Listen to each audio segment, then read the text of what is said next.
Hello friends, കഥയുടെ അടുത്ത ഭാഗം. കഥയിൽ ആ കൊച്ചിൻ്റെ അവിടെ നല്ല കഷ്ടപ്പെടുത്തിയത് എൻ്റെ അമ്മ അറിഞ്ഞിട്ട് വിളിക്കാൻ വന്ന സമയം ആ കൊച്ചിന് സുഖമില്ലാതെ ഇരുന്നു. പനിയൊക്കെ വന്നു, നല്ല ക്ഷീണിച്ചു. ഹോസ്പിറ്റലിലൊക്കെ ആരും കൊണ്ടുപോയില്ല. അങ്ങനത്തെ ഒരു അവസ്ഥയിലായിരുന്നു. അപ്പോൾ വന്നിട്ട് എൻ്റെ അമ്മ വന്നു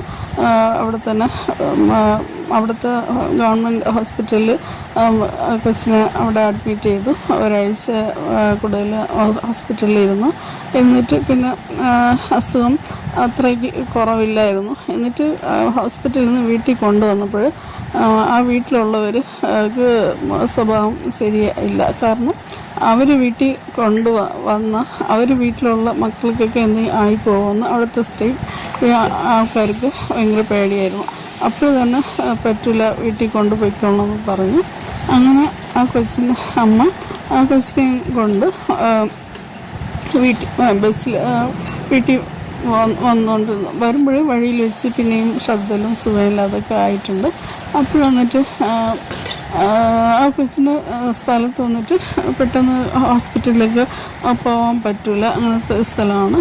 അങ്ങനെ പേടിച്ചിട്ട് വഴിയിൽ ഒരു സ്ഥലത്ത് ബസ്സിൽ ഇറങ്ങി, അറിയാവുന്ന ബന്ധുക്കളൊക്കെ ഉള്ള സ്ഥലത്ത് ഹോസ്പിറ്റലൊക്കെ ഇരിക്കുന്ന സ്ഥലത്താണ്. അവിടെ മോളെയും കൊണ്ട് ഇറങ്ങിയിട്ട് ഒരു ബന്ധുവിടെ വീട്ടിൽ പോയി. അങ്ങനെ അവർ തന്നെ ഹോസ്പിറ്റലിലൊക്കെ കൊണ്ടുപോയി കാണിച്ചിട്ട് 2-3 ദിവസം അവർ വീട്ടിൽ നിർത്തി. അസുഖമൊക്കെ മാറിയിട്ടാണ് അവർ വീട്ടിൽ വിട്ടത്. അപ്പം അങ്ങനെയൊക്കെയുള്ള അവസ്ഥയിലായി.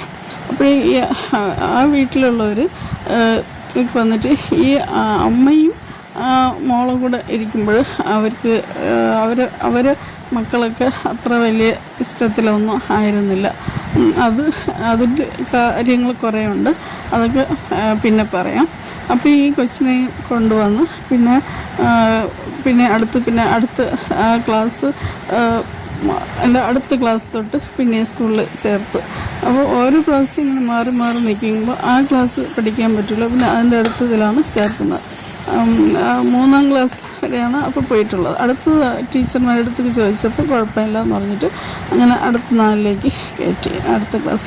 അപ്പോൾ സ്കൂളിൽ കൊച്ചിനെ കൊണ്ട് പോയിട്ട് പിന്നെയും അതിന് സമാധാനം ആയിട്ടില്ല.